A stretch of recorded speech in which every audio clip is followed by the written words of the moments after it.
Well, hey everybody, it's Romania Black, and if you can believe it, I can't believe it. We're on the penultimate episode of DanDaDan of season one. How in the heck did we get here? I don't know. Just, but we are. We only have this episode and next week, and then I'm caught up with season one, and then we'll be watching another show until well, technically after DanDaDan season one, I'd already decided that I was going to react to a manga series that I've been reacting to that this series actually replaced for the time being. So we're going to do that, but then we're going to watch another show, and then by this summer season two will be back, so that'll be exciting. I'm glad we don't have to wait long for season two. That's the important part, and I keep telling myself that because I get really excited. But I looked at everybody's comments for episode 8 and episode 9, which were a lot of fun. The only comment I really want to reference I thought was really cool was Moomin. Moomin Komet for episode 9 talked about how there were lots of Ultraman references, especially throughout episodes 8 and 9 with the aliens. So they sent a list of links that tied to 3 specific bad guys in Ultraman. One was called the Dada, which their designs and patterns look just like the Banana Man aliens. And I was like, oh, I've been comparing them to All Real Monsters from Nickelodeon from the 90s in the US, but maybe Nickelodeon's animators took inspiration from Ultraman as well. I kind of think that they did after seeing the link with the Dada in it, which was crazy because Ultraman, even though I've not watched Ultraman personally, it's one of those anime that's in the zeitgeist that you kind of just know about it. You know about Ultraman, and it's not necessarily because the links they sent were live action. So it's not really even, it's the manga. It's not even necessarily anime, but it's so embedded within Japanese culture and internationally it's known of that you just kind of know the reference without even having watched it yourself. So that was crazy. And then the Kanagon has this like oyster clam like body type that reminds me a lot of the head of the boxer alien that we saw again last episode, who just needs some milk for his son as his blood transfusion. And then the Balton looked more like the boxer alien when the Dada, or in this case the banana aliens, the Serpioans, injected him some more. So I thought that was really cool.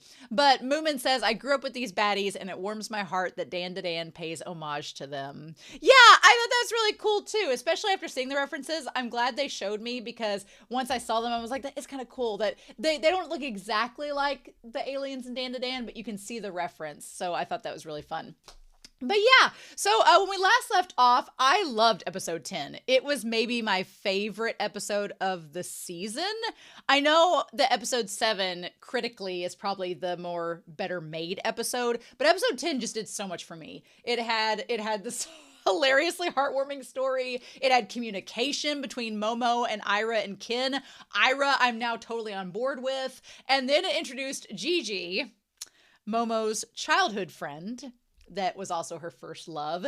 Every romance trope that would make the love interest be like, wait, what? So we gotta deal with that now. The question is, has Gigi moved on from Momo, or is Gigi still into Momo, despite them being childhood friends, first love, but broken up and all that jazz? I like to think that Momo has moved on from Gigi and likes Kin, and Kin likes her. But the question is, has Gigi moved on from Momo? Or is this going to be a scenario where Gigi likes Momo still, just like Aira likes Kin, but Kin and Momo don't like them back? And so it's just going to create this love square that we now have. So that's going to be the big question, but I'm really excited to dive into this series. I hope you all are as well. Before we start, I want to give a really quick shout out over to our philanthropy tier over on Patreon to thank you so much for your support while I've been watching this show and others on the channel. So thank you to Alex Cornejo, to Anime Annie, to Be Happy, to Bryant Reed, to Dana, to Damage3245, to Destiny Marie, to Devorin, to Danger Zone, to Ichu, to Eric, to Fisho, to Ghostly Turnip, to El Freya, to Lyndon, to Liam Matthew Palfiniere, to Murphew, Nicholas Nago, Starman, AA, Adam Perez, Alexandra Q, as well as Sunspots, Shimoyama, Trails, Translucent Men, and Bisa. Thank you all so much for your support. I greatly appreciate it. All of my love. Now, my dogs are at my feet, and they're just going to have to deal with it until we get done watching DanDaDan. But we are going to start episode 11 of DanDaDan and see what we get. And we're going to do that here in 3, 2, 1, and let's go.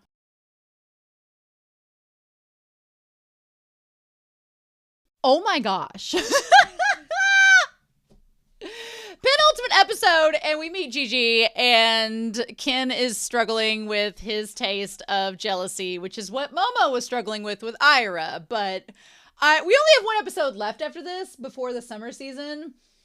And of course they end before we find out the resolution about the golden ball, which I'm very curious about because the golden ball has allowed this mannequin to come to life, which we're going to talk about, looking for his true love, which has been thrown away. So, and honestly, I can see that because schools get done with equipment and they throw it away. So you know how that goes.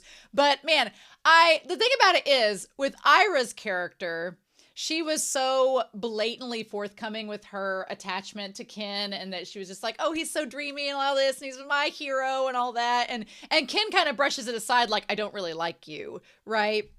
And so he just kind of is nice to her out of principle. Whereas the thing with Momo and Gigi is that they have history, and he's known her since they were kids. And so he knows some of the things that she likes, and she kind of tolerates that because she's a nice person. She's a very nice person like Ken is. But Gigi is not openly saying like, oh, I love you, Momo. But him saying that about their relationship, he was making it a joke. But this school and these classes and how they've had to deal with her and Ken and them being naked and Aira's rumors and all this and her reputation, like he can't just joke about that because they will take it in a totally different way. And of course, Gigi, I want to call him Joji from like Run with the Wind. Gigi doesn't know that. So he can't possibly realize what he's saying is problematic. But of course, everything he does, what's interesting is that with Aira and Momo, they're very opposite characters, but Momo is pretty secure in who she is as a character. She's got faults and she knows it, but she is secure in who she is and she likes who she is. Ken is not secure in himself. Ken wishes that he could be more brave and tell Momo how he feels. And he's had moments like in episode 9 or episode 10 where he's done that. And that's been great. But here comes Gigi, who is so like flagrant and just saying whatever he feels, even if he's just joking and being so flirty. It's kind of like what Ken wishes he could be, but we all know that Ken's a little angel baby and we like how Ken is. So it's so sad to watch. I want Ken to be more confident. And I know that's the point of the show, is to let him grow with that confidence. But I'm kind of glad that they stopped the episode where they did, because the last thing I wanted was for him to like get up the nerve and courage to tell her how he feels. And then Gigi be like, oh, hey, Momo, and interrupt, which I think he's totally going to do next episode. And so I need to brace myself for that. But I can't believe I'm saying this. I wish Aira was back. Because Gigi, I'm not mad at Gigi. I'm not angry with Gigi. He's just, his character is so frustrating because we, the audience, especially if you're shipping Momo and Ken, are waiting for them to like get closer and closer. And Gigi is this little wedge that just inserts himself and you're like, no. So, but Gigi isn't necessarily malicious. He doesn't come across that way. I am curious what the grandma's thinking is. The grandma's planning something, so I'm curious what the deal is. So he's all like a huge flirt and a big goofball. Is Gigi's voice actor, is it Gojo's voice actor? Is it? It's Kaido Ishikawa is his voice actor, who is who's been in a lot of anime for like the last 12 years. But what else has he been in? I was like, what's he in? I feel like he's, oh! What? What? He's not, are you kidding me? Oh! His voice actor is Kageyama from Haikyuu? Are you joking? I thought he was Gojo's voice actor for a second. Oh my god. What? You are joking. Oh my god, no. Actually, he's been Seraph of the End. He's Kageyama. Oh! I thought he was Gojo because of how goofy he was, and it felt like Gojo from Jujutsu Kaisen, and I'm joking. That's Kageyama's voice actor? Are you shitting me? The range! I didn't know of the range! I I am instantly surprised and shocked. Oh my God. Okay. Oh, so I stand corrected. There's like 3 voice actors I can identify by their voice. Apparently, it is not Kageyama's or Gojo's. Holy shit. Okay. Well, my mind is melting as we speak. So yeah, so Gigi's here. And Gigi sucks up to the aunt, and she's like, "Oh, you're such a genius." She keeps saying he's a genius all the time.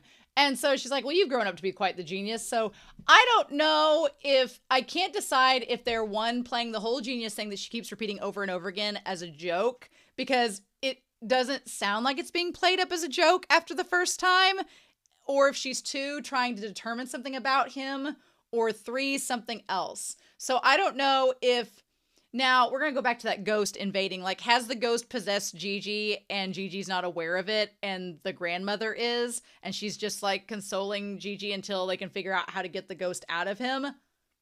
I don't know, unless it's something sneaky like a parasite and he doesn't know it yet. And so maybe that's it. But Momo clearly, the thing about it is Ken doesn't like Aira. Momo doesn't like Gigi, but they're both nice to them because they're good people. But then, of course, Momo and Ken believe that they're into the other person when that is clearly not the case. Gigi is just wild. It's crazy. And so then, yeah, the grandma says, "Oh, well, are you a genius?" He's like, "Thanks for having me, fam." And she's like, "What about my permission?" I'm curious to see if the grandma's having him there because she suspects something's up, or if it's just being played off as a joke. And of course, now, of all times, Aira believes that Momo's trying to conquer the world again. I'm like, everything we've worked at for the last 3 episodes, she's conveniently leaving the plot because of some bullshit reason. And I'm like, Aira, get back here. We need you, girl.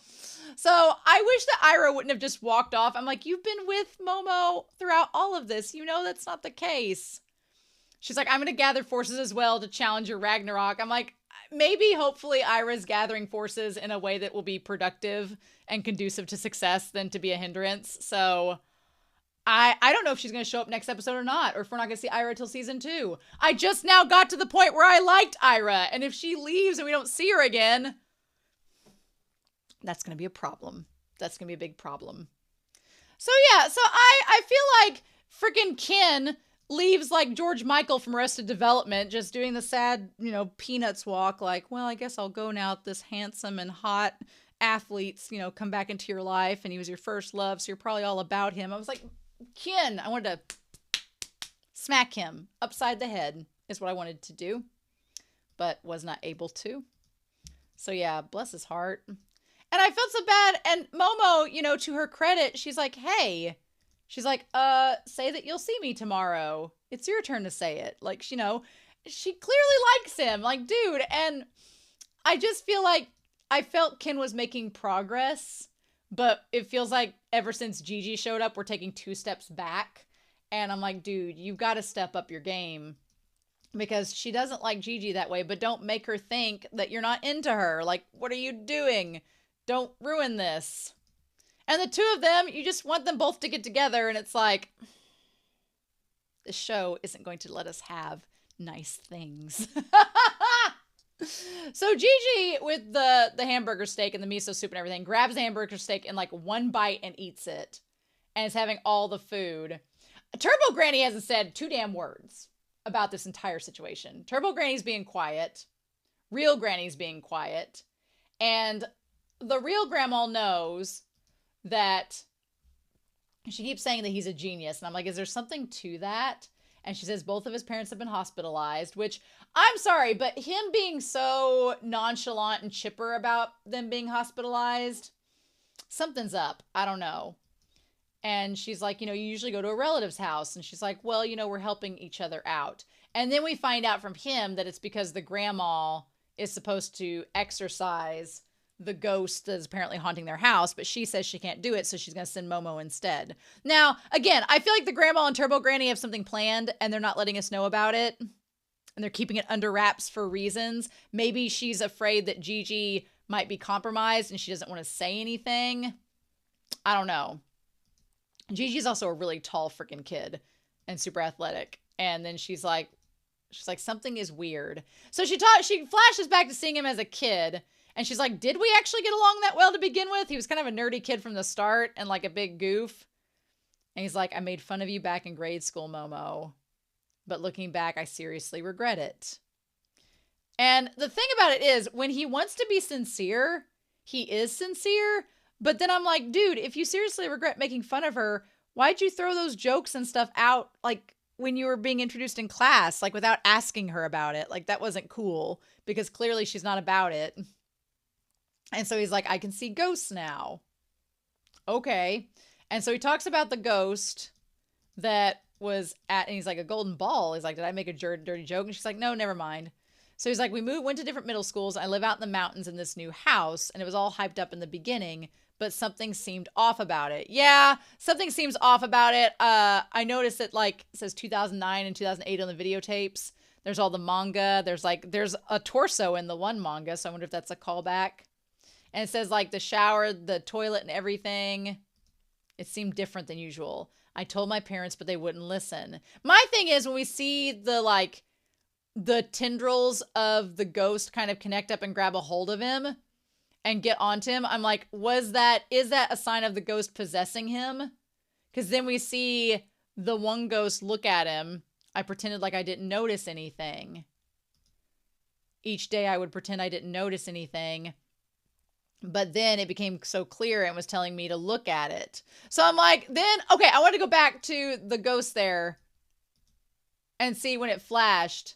Yeah, that's creepy as hell. So it seemed like it was getting there. He's like, it went out of its way to show itself before me. So I'm like, did it end up possessing him? Because it has like the eyes on him. And ever since, I can see it all the time.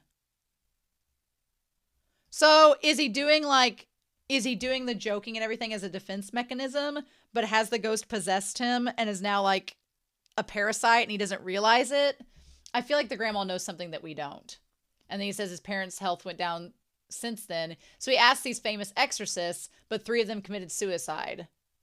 And the person they recommended as my last hope was your grandma. And so she's like, well, they didn't even mention that you were coming. And then he says he's sorry. And she's like, will you stop that? What are you sorry for? And he's like, how I made fun of you in the past and all sorts of stuff. Which comes across, he's like, I'm probably roping you into something dangerous. Which comes across kind of like Kin. And I can see her being kind of, empathetic towards that, because it reminds her of Kin. And she doesn't want to turn away somebody being sincere and asking for help, because Momo's definitely about helping people. So the grandma's like, I can only use my powers within the city, so you guys are going to do this request. And then it seemed like Gigi didn't realize that the auntie was her grandma. And then she says, well, maybe the golden ball has something to do with it. Like, she knows more than she's letting on. She's teasing them with it. She's like, if you take the request, I'll buy you as many uniforms as you want.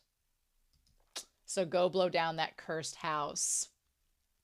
Clearly, the grandma knows something's going on. Something's going on.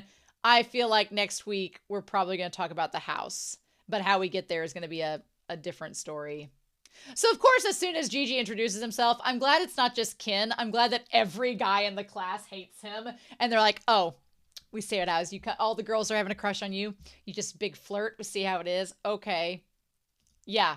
I love it. I love how the friends are the only ones in the back of the class that are like dressed differently than the other schoolgirls. Yeah, he's an instant flirt, which I can understand. I knew a guy in college that was an instant flirt as well. And it drove a lot of people crazy because he couldn't help it. He was just naturally flirty. Like, he didn't really like you or was attracted to you, but he was just naturally flirtatious. And you were like, it was kind of off-putting at first because you had to be like, wait, does he like me? And then you saw him do it to everyone else. And you're like, oh no, that's just how he is.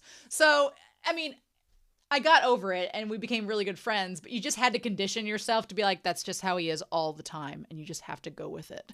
And so I like how the teacher's supposed to be like, his parents are in the hospital right now, but he's over here flirting and acting a fool. I'm sure he's having a hard time, so please help him out. Yeah, he doesn't look like he's having a hard time at all. And I don't know if they're playing it as a joke or if we should be suspicious about it or both. This series does that with humor sometimes, so it's kind of hard to tell. I like how the one friend is instantly like, he's hot. I'm into this. And then the other friend's like, ew, no. But then he flirts with her and everything's fine. But he's like, oh, she's family. And Momo's like, we are not family at all. And then he makes the comment and says, I'm not just a childhood friend. He's like, I'm living at Momo's house. And Momo's like, I really don't need that as part of strange rumors spread about me. And then he goes even further and says that they're lovey-dovey and we're in a parentally approved relationship, which is not what they are and not what Momo needs to hear. She's like, I don't want people thinking that we're in a relationship. So I'm kind of mad at Gigi for that. Like, I know he's trying to be a goofball and flirtatious and that's just who he is. But like, when you got done in the kitchen the night before saying you apologized for treating her badly in the past, and then you clearly, anybody with the social skills of a 5th grader could see that she just told you not to spread rumors, and the next thing that comes out of your mouth is spreading a rumor. Like, what the fudge, dude? Why would you do that? Like, he's not earned. Why do these characters not earn brownie points with me from the first episode? Like, I like that the one friend's like, Momo already has Okarun, so she don't need you. I love it. Which the guy doesn't ask.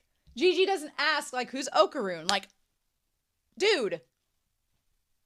Go.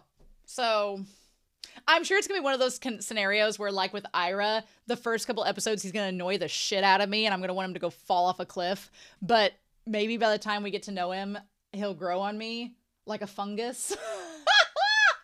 But I miss Aira now. I'm like, at least Aira, you knew exactly where she was coming from. Her perspective you got from episode 1 with her. And whether you liked it or not, Gigi has enough weird mystery with him that I'm like, I can't tell if he's being possessed, if it's part of an act, if he's a secret villain, if he's just like being an idiot, or if that's just who he is, or if it's some other thing we don't know about or a defense mechanism.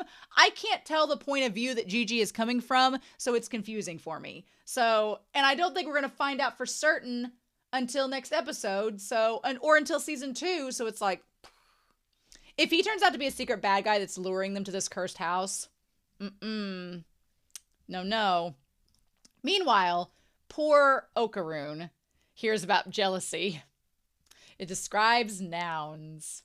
You can be jealous of another's happiness. And then, of course, Ken is like, it bugs me. There's this perfect guy that's so open at being himself, and he's being able to do all of the things that he wishes he could do around Momo. And then the thing about it is that gets me is he's like, if she starts dating him, which I love that he draws Momo in such detail and kind of makes him like a doodle with a dumb face.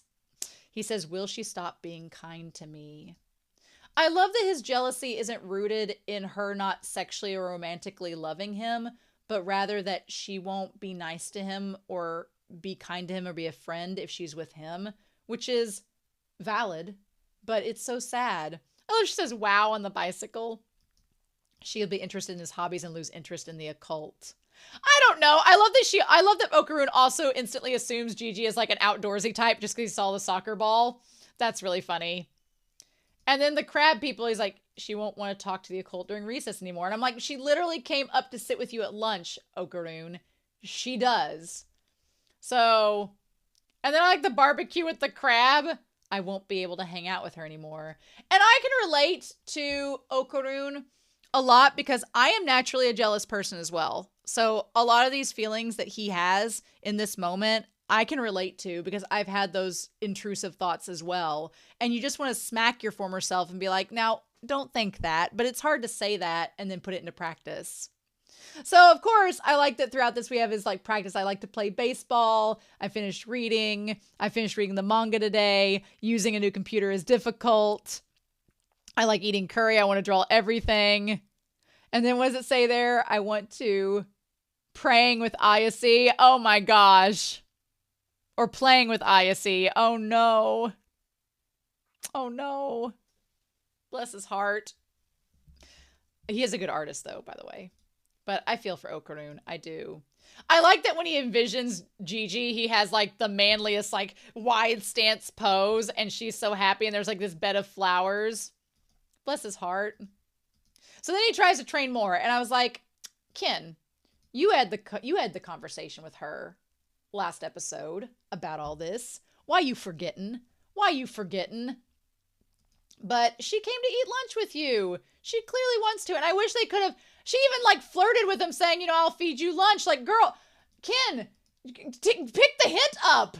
And then right as he's about to like have this moment with her, then Gigi comes in and he's like, oh, you're the guy from Momo's place. Are you a friend? And she's like, why don't you go somewhere else? And he's like, oh, are you jealous? Such a cutie. And then he brings her the yogurt flavored Pompey that she likes. And of course, in the moment, she likes it. She's like, oh, thanks. That's cool. And Ken instantly is like, I can't watch her amicably talk to that guy anymore. I hate that because if he just told her how he felt, she probably would be like, Baka, I don't like him that way, but he's a friend. I'm not going to like ignore him just because you're jealous of him. But I wish he would talk to her, damn it. So then we have this mannequin that has seemingly the golden ball. Seemingly, we don't know for sure. Gigi gets in the way. This whole thing would have been solved instantly if she had just been able to use her powers. But nope, we can't have nice things. Now the question is, the sunlight reflects and we think it's the golden ball, but is it actually or is it something else? I mean, it would make sense that it's the golden ball because how else is this mannequin moving without something causing it to move? I don't know. The question is, did Gigi put the golden ball in the mannequin to make it move? Because we didn't see him for a while until he showed back up. Conveniently. I'm on to him. I don't know if I trust Gigi. I don't know if I trust Gigi. He's so annoying sometimes. I'm like, is he intentionally annoying? And it almost felt like he was holding her back. I don't know. But luckily, they managed to track him down and chase him. I like the little detail that even when Ken transforms, he looks over at the shoes and socks and is like, I can't leave these out. And so he puts them like in a little pile. It's so cute. It's adorable. So yeah, they chase the body down. And I don't know. The body is weird. It felt like it was just trying to get back with its couple. But I don't understand. I'm not necessarily sure what else to expect. What the body... It feels like the body with the mannequin that moves is inadvertently... I feel like it's connected to a third party. I don't know how to describe it, but I feel like it didn't just... Somebody gave it the golden ball to move because the body didn't just find it. Somebody has the golden ball and they hid it in the... My theory is someone found the golden ball, hid it in the mannequin in the school as a hiding place, maybe as a joke, which would be something that Gigi would do. And then the mannequin came to life and its intrusive thoughts were to get back to the mannequin that it loved. And then it led us to this point here. So I don't know. But what I loved about this episode was Momo and Ken working together. That part was awesome. I love it. Anytime they work together, I just live for it. And then Gigi was just being an absolute hindrance the entire time. And I wanted them to leave him on that rooftop. I wanted him to leave him on that roof so bad. When they tore apart the mannequin, I thought it was over. And then no, it connected itself back together, damn it. But yeah. So... And the thing about it is, too, I guess Gigi has a good reason to not be...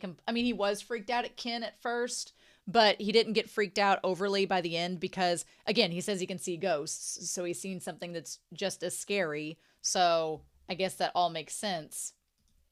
But yeah, so Gigi follows them, and Momo is taking the heart and squeezing it until they find it in the junkyard. And then they sneak in and find him looking for his other mannequin body display at the end. I like the fact that Momo, like, being able to hold the heart in his hand, squeeze it, like that, the power she has over the men in this series, right? But also when Ken said he kind of felt sorry for the mannequin, I thought it was interesting that they chose to have a stripped down mannequin question his own masculinity when Ken's doing that throughout this entire episode. I was like, ah. But yeah, so then he goes up the hill to find the other mannequin and throws away the trash. I love his monologue where he finally finds her and he's like, I love you. And it's this big romantic thing. And Ken is looking like, in this moment, Ken's been inspired. He's like, everything changed after I met you. My world was gray, but thanks to you, it became so colorful. I love it. And she's like, my duties are over. Hurry back. So she was the old mannequin that they threw out and he was the new one. And they fell in love. Otherwise, you'll turn into oversized trash too. And he's like, I don't care. You're the one I fell in love with and I won't let go of you no matter what. And so Ken gets so he's like, let's run away together and I won't do anything right here. If I don't do anything right here now, I'll regret it the rest of my life. I have a feeling that Ken is going to want to say something and then he's going to get interrupted because that's what this show is going to do. Mother Trucker. In this timeline, the entire series. So my hope is that what I don't want to happen is for Ken to try to confess his love for Momo and then Gigi interrupt because that'll like send my blood pressure into another level. But my thinking is that something's going to happen and they're going to not be able to talk about the situation at the moment. And so then Ken's going to have to ruminate on it. But Ken has come to the realization that he loves Momo. Good for him. Glad we've reached that point. But now we only have one episode left. And is he going to be able to confess with her by the end of this episode? Oh, probably not next week. Because then what would we be waiting for summer for?